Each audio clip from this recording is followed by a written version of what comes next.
উইন্টারে Canada সবসময় -Celsius থাকে, +20 বা 30 থাকে।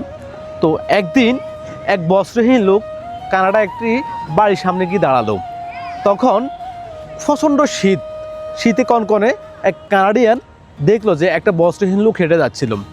তাকে দেখে ওই কানাডিয়ান ভদ্রলোকটি বলল যে ভাই একটু এদিকে আসেন। বলল যে আপনার ফরেনে তো কোনো কাপড় নেই, আপনি এই কনকনে -সেলসিয়াসের মধ্যে আপনি কীভাবে বাইরে কাটাচ্ছেন, আপনার কি কোনো গরম জামা নেই? তখন ওই ভদ্রলোকটি বলল যে না, আসলে আমার কাছে কোনো শীতের জামা নেই।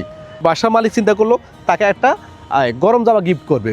পরবর্তীতে সেই ওই লোকটিকে বলল যে আপনি একটু বাইরে দাঁড়ান, থেকে একটা গরম জামা নিয়ে আসতেছি।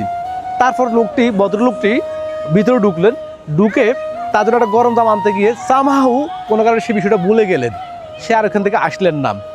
ওই লোকটি সারা রাত বাইরে দাঁড়িয়ে অপেক্ষা করছিল যে ভদ্রলোকটি হয়তো ঘরের ভিতর থেকে তার জন্য শীতের জামাটি নিয়ে আসবেন।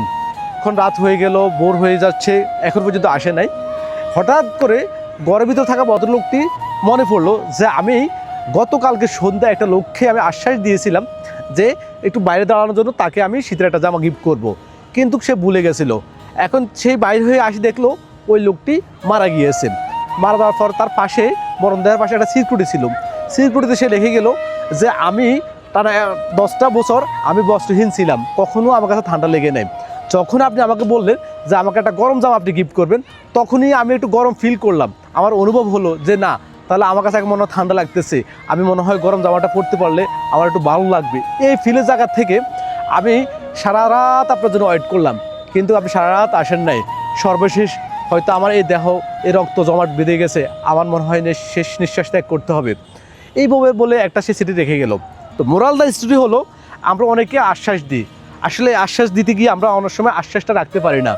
এই আশ্বাস বা আমাদের ব্যর্থতার কারণে অনেকেই এইভাবে জীবন থেকে সরে যায়, বা অনেকেই জীবনে মায়া ত্যাগ করে। যদি কাউকে কোনো আশ্বাস দিতে নাই পারি বা কোনো জিনিস দিতে নাই পারি, তাহলে আমরা তাকে আশ্বাস দিব না।